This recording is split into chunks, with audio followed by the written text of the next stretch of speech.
mahasiswa Universitas Tadulako Program Studi Bimbingan dan Konseling. Baik, perkenalkan nama saya Nurul Aziza dengan NIM A50124077. Perkenalkan, nama saya Muhammad Fredly Perdana dengan NIM A50124142.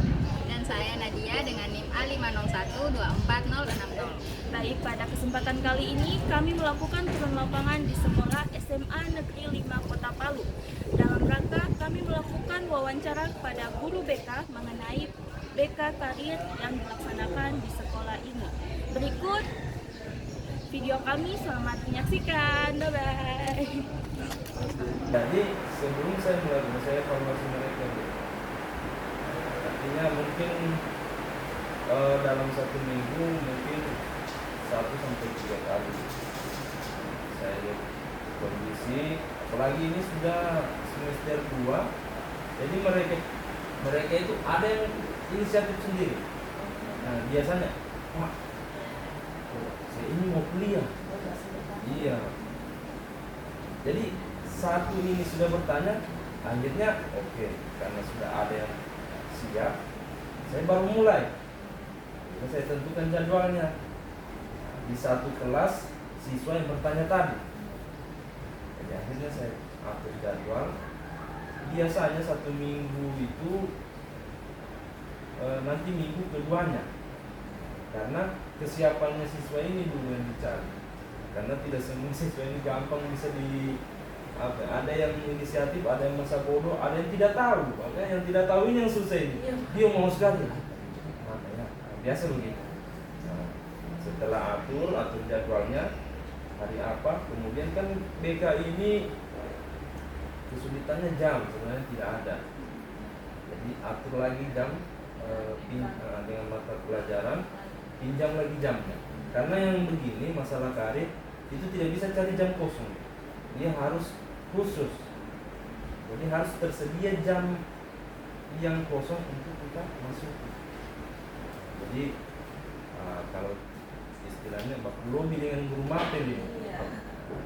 Kebetulan di sini juga guru mapelnya alhamdulillah mengerti.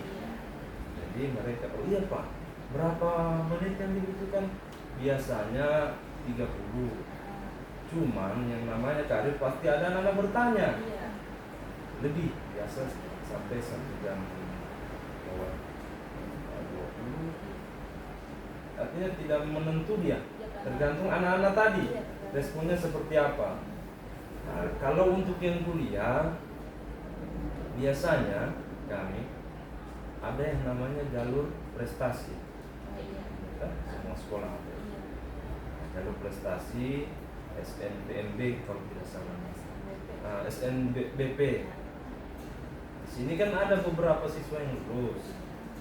Mereka itu bertanya, Pak, kalau lulusan ini, nah, kalau ini apa yang harus langkah-langkah yang saya lakukan? Nah, karena kita BK ini tiap tahun aturannya kampus itu beda-beda. Boleh. Tujuan berkarir di sekolah ini kan sudah memperjelas mungkin ada beberapa kayak menurut apa ya, tujuannya itu tujuan utamanya untuk kalian, terus kayak sebenarnya BK karir itu kita harapkan bisa terus Tujuan ya. Kalau untuk tujuannya sendiri, tujuannya kita supaya selaras dengan keinginan pemerintah. Tidak ada anak-anak yang putus sekolah, sebenarnya begitu.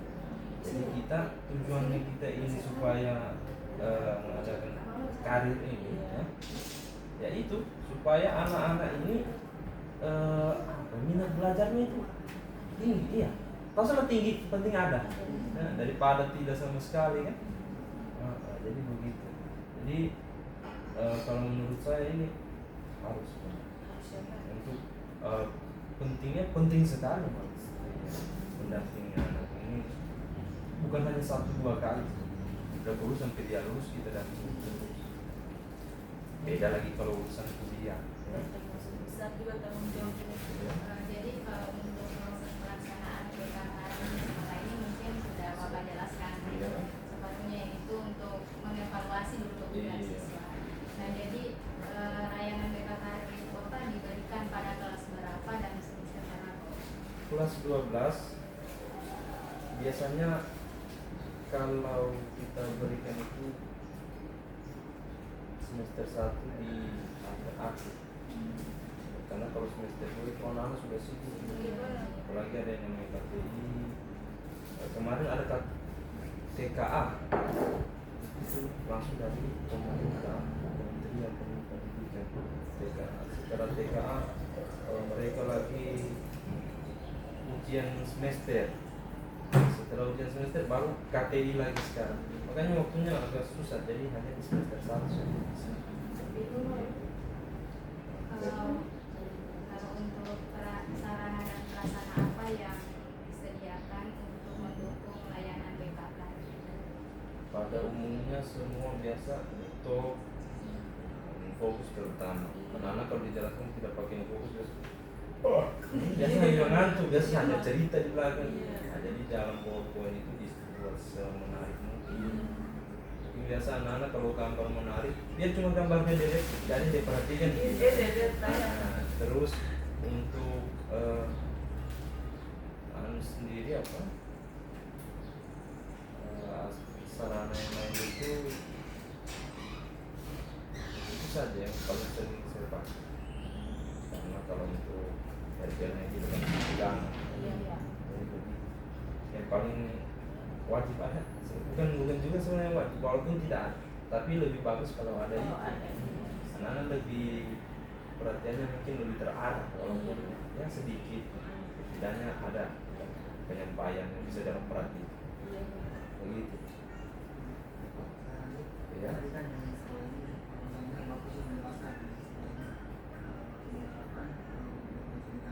Iya.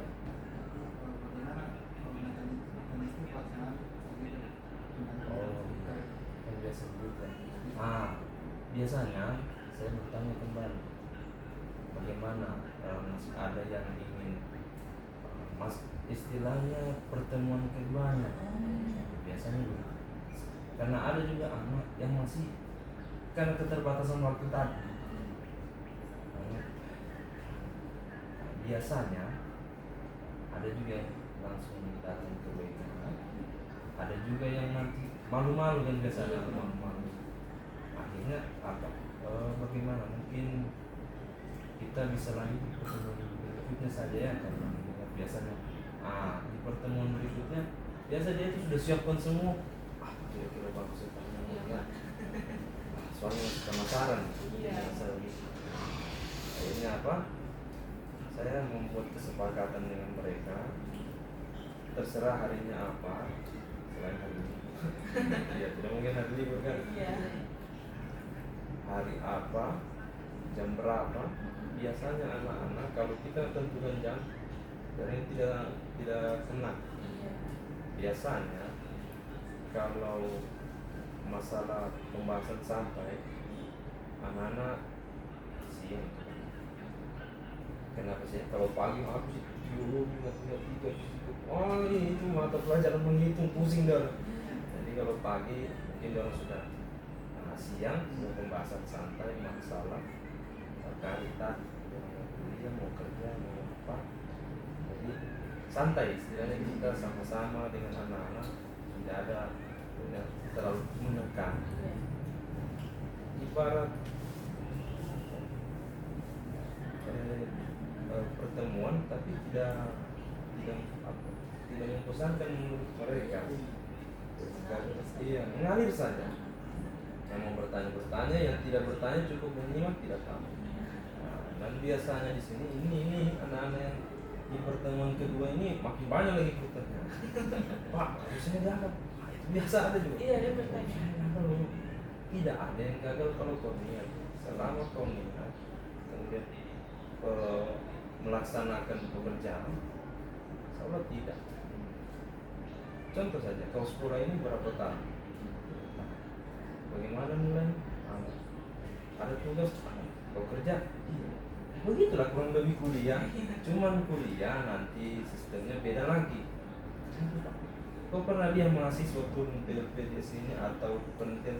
Iya, kurang lebih seperti itu. Tugasnya bukan lagi hanya di buku, keluar ke masyarakat. Kalau malu, ya, apa bedanya dengan mahasiswa yang turun-turun? Pasti mereka juga punya rasa malu. Tapi karena kewajiban dikesampingkan sudah, ya, urusan belakang lah. Sebenarnya yang penting kerja saja. Nah. Oh begitu, Pak. Iya sekarang mungkin kau masih berpikir begitu. Tapi nanti kau akan mengerti sendiri. Ya. Saya dulu, saya kuliah juga. Bisa dibilang mungkin nilai pendidikan saya, aduh, tidak juga tinggi-tinggi. Jadi Pak bagaimana? Hantam-hantam saja. Ya kan biasa. Kalau dibilang, oh tidak saya begini, tidak saya bilang hantam-hantam. Kenapa bisa gitu? Kalau tidak dihantam kapan selesai? Ketawa lagi. Oh boleh begitu. Tidak ada yang tidak boleh, yang penting diusahakan. Oh iya Pak. Begitu. Kenapa? Setidak tahunnya kalau masih mau berusaha bisa. Apalagi kalau saya dulu deh Apple Cross yang tidak bisa membuka Google. Kalau yang Android sekarang masih takut.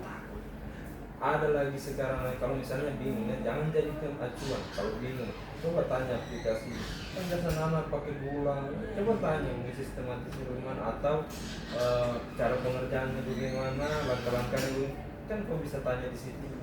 Karena tidak mungkin saya dampingi terus sampai selesai kuliah, tidak mungkin kan. Iya Pak. Jadi pergunakan pergunakan yang namanya teknologi. Karena teknologi sekarang beda kayak dulu. Iya, sekarang kalau dulu itu yang penting kuat suaranya, susah orang pakai HP itu, HP apa lagi namanya iya pokoknya HP dulu. Kalau yang mau tahan banting itu Nokia. Kalau sekarang tidak ya, kalian pakai Android. Pergunakan itu, manfaatkan. Jangan hanya buka TikTok. Ya, jangan hanya nonton itu buat bikin konten. Tidak apa-apa bikin konten kalau dapat uang. Kalau bikin konten cuma bikin habis data. Ya karena saya mengarahkan itu sambil bercanda juga. Tidak bisa terus bosan biasanya. Begitu. Biasanya kalau dalam satu semester itu sampai 3 kali pertemuan. Sisanya hanya pertemuan face to face. Oh iya. Iya, tidak bisa langsung selesai satu kali saja. Tidak bisa. Yang namanya karir pasti akan ada yang namanya anak-anak penasaran. Pasti. Walaupun tidak banyak, tapi tugasnya saya sedikit pun harus saya layani. Apalagi banyak. Cuman biasanya yang sering bertanya itu yang hanya kalau yang kerja mereka tidak terlalu bertanya, tapi ketika pertemuan pasti ada pertanyaan. Cuma tidak sebanyak kalau kuliah, karena kuliah ini yang tanya juga ya menentukan masa depan. Kalau kerja tergantung kamu pintar memilih, bagus masa depan. Kalau tidak ya percuma, capek percuma. Jadi begitu. Jadi tidak satu kali pertemuan selesai, tidak perlu. Kalau misalnya akhir ini kayak semester 2 orang masih bertanya, tetap dilayani karena mendukung mereka punya tadi. Selain mendukung mental mereka, kepercayaan dirinya juga kita dukung.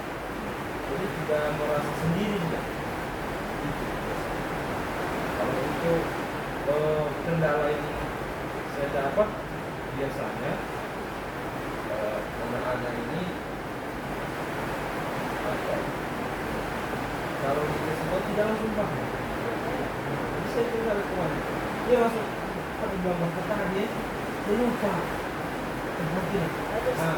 Biasa ketemu dia lupa lagi. Tidak dia tanya sudah. Nah nanti pas sudah biasa sudah dekat-dekat baru bertanya. Pak, saya baru ingat Pak. Masih lupa terus bertanya apa ini? Sudah mau ngomong sih. Iya tapi sebenarnya. Sekalipun sudah menunggu. Tidak bisa saya tidak bisa tetap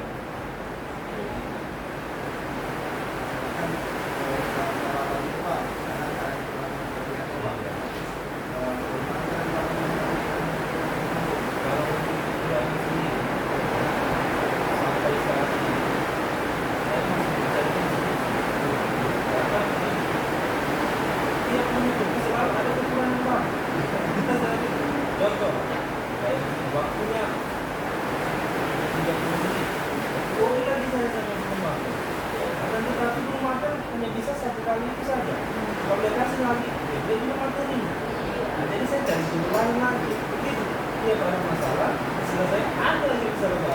Jadi itu yang konsep kita akan ambil. Jadi ya ini masalah. Masalah dulu, masalah dulu. Tidak ada bilang masalah selesai dengan tidak. Pasti akan selalu ada. Contoh lagi orang yang tidak datang, bagaimana? Pasti carikan lagi solusi. Mungkin hubungi orang tua, atau mungkin hubungi anaknya pun, atau pertemuan